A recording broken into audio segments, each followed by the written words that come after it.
So while in the interview, a great way to set yourself apart from 90% of the competition as well is to ask questions. We talked about this last week in interviews. When that interviewer is finished up and they say, well, do you have any questions? Have you guys ever heard that in an interview? So do you have any questions? They always do it. People always ask, do you have any questions? Unfortunately, I'm going to go ahead and say 100% of the time, all right? Yeah, I know there's somebody out there that doesn't do it, but they're the exception to the rule. 100% of the time, people go, no, I think I'm good. You have an opportunity right there to set yourself apart, to be a rock star employee right there in front of them, okay? By asking some questions. So what I've done here is I've actually written down a couple of questions that you might want to ask, okay? Actually ask these questions. So, what does the perfect candidate for this job look like? Why do you think it's good to ask that question? Just so you know, okay, the answer isn't hard. Why do you think it's important to ask this question? So what does the perfect candidate look like? So you know how you would fit. Very good. You know how to act. Yeah, you know how to act. They will tell you, Jessica, this is exactly what I'm looking for. And so you can go, okay, evidently that's the impression that I need to give. What does that perfect candidate look like? Next of all, as a manager, what is your biggest frustration with your employees? Some managers will answer that thing, man, trying to get people here on time. Ding, ding. Got to be here on time if I want to be a rock star employee. Man, just people that will do the job without just griping all the time. Boom. Now I know. Don't gripe. It's what they're looking for. Evidently, they've got a bunch in their workforce that gripe. They've got a bunch in their workforce that don't show up on time. They've got a bunch in their workforce that don't have knowledge. They've got a bunch in their workforce that whatever they are frustrated with, they are telling you we've got a bunch of these. So you can step into that company and immediately step over all of those people simply by not doing those things. Does that make sense? I mean, it's cool. And remember, if you add more value to the company, what do you get? More value leads to more money. All right? And I think all of us are okay with the concept of more money. Okay? We're okay with that concept. Next of all, here we go. How about this one? What is the one thing that you wish your employees would do on a consistent basis? Guys, these are good questions. How do they do? Are you okay with these questions? He's like, oh, I don't know, Clay, this sounds weird. These are great questions to ask. So what, something, if your employees could do something across the board, if there was one thing that they could do that would just really make you do cartwheels, what would it be? Well, they would work together really well. Boom, now I know what to do. Well, they would do this, they would do this. They are telling you exactly what they're looking for. They are giving you the blueprint to being a rock star. Okay, this last one. What is the problem you're trying to solve right now that you need the help of your employees to do? Now you're going to have purpose each time you come to work because you're going to solve problems for that person. If I can solve your problems, Jessica, as my boss, I become more valuable. If I become more valuable, I can get more money. All right? Not only do I get more money, the company gets money. Everybody's happy in this situation. So by asking these questions, you are identifying their need and revealing their pain. Guys, this is a great sales tactic in the sales world. Somebody comes in to buy a car. So, why are you looking for a car? What I'm doing is I want to find out where your pain is because I want to be the solution to that pain. So now you're not just sitting in an interview and they're talking to you, but now you are setting yourself up to be the solution to their problem. So but if you said, so where's your biggest pain right now here at work? That might come across weird. So what I'm going to ask them instead is, as a manager, what's your biggest frustration? If your employees, if your group of people, if your team could do one thing and it would just make you do cartwheels, what would that one thing be? Well, it'd be this. Now what you're doing is you're setting yourself up to become the solution. And if you can be my solution, Reuben, then you're going to move up in my brain really quick. That Reuben, he solves my problems. I like Reuben. Clay likey, type of thing. I want to use Reuben more and more because he solves my problems. So the final thing on the interview, and this is something that people rarely ever do. You guys, you've got to ask for the job.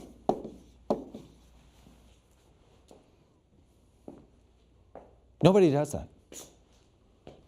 So, Michaela, if you do this, you will set yourself apart from everybody. Ask for the job. What do you mean, Clay? Well, let me break it down. Ask for the job. How do you do that, Clay? I don't get it. Okay, well, let me make this clear. Ask for the job. Michaela, thank you so much for spending time with me today in the interview. This is cool. I'm really seeing a bunch of alignments with who the company is, who I am, what the company is looking for, my skill set. I'd really like to help you. Would you hire me for this position? Bam! Boom! Guys, I'm serious.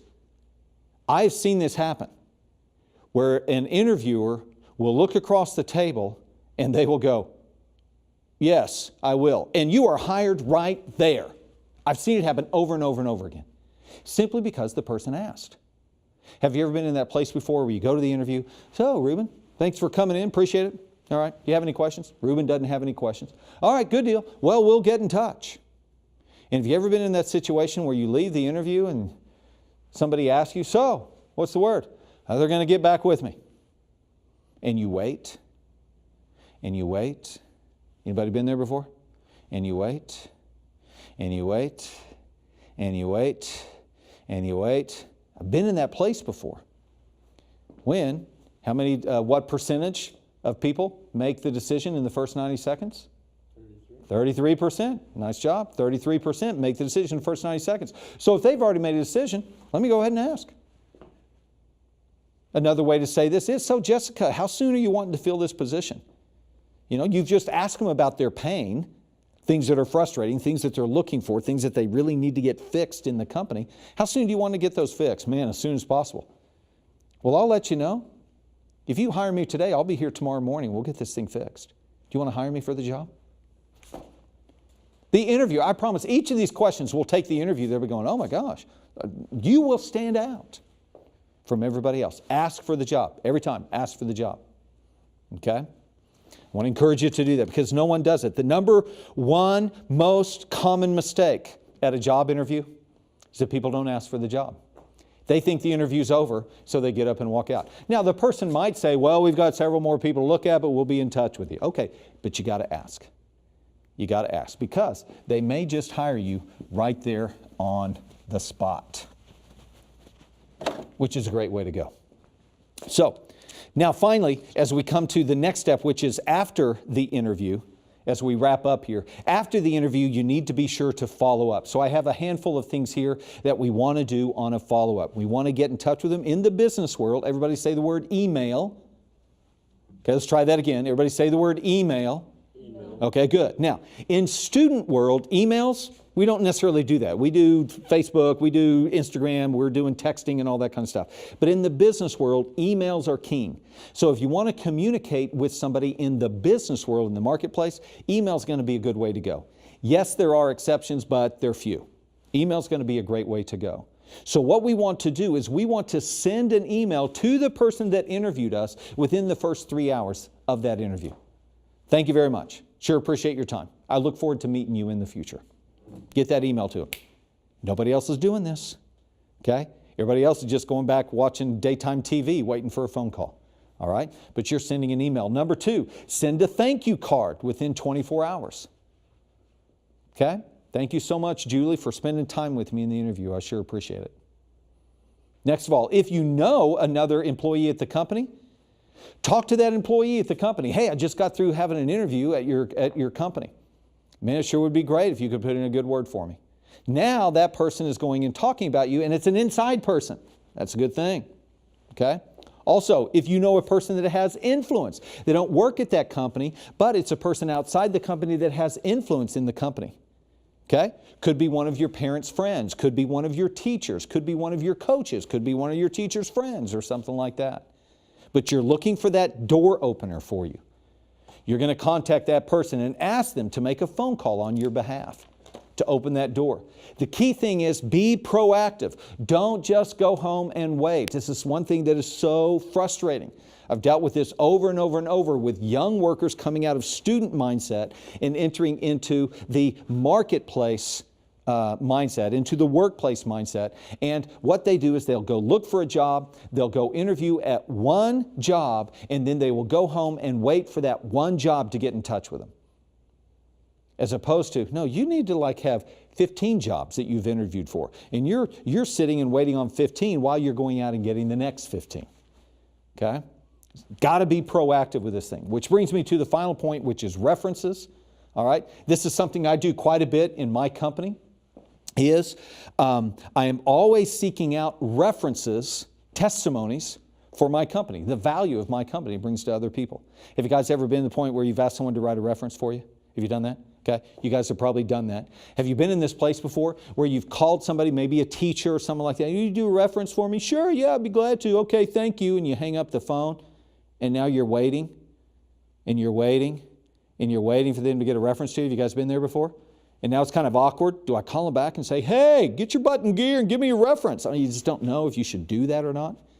Here's a great thing to do, all right? When was the last time some adult came and gave you a compliment, Michaela? Think about that for a minute. An adult that gave you a compliment on how you were dressed, on how you presented yourself, on your work ethic. The last time someone gave you a compliment.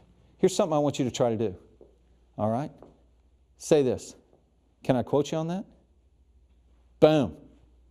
Mind if I quote you on that? Yeah, that'd be great. Bam. You've got it.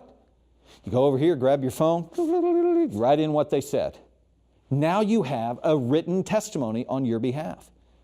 Does that make sense? And so when it comes to follow-up, when you're sending an email follow-up to somebody after an interview, you can add another 20 different written testimonies about how cool you are. Ah, she always looks this way. She always looks really good, always has this energy, great work ethic. Ruben's always there on time. They can talk about you because you have been picking those things up every single day for the last 3-5 months. Can I quote you on that?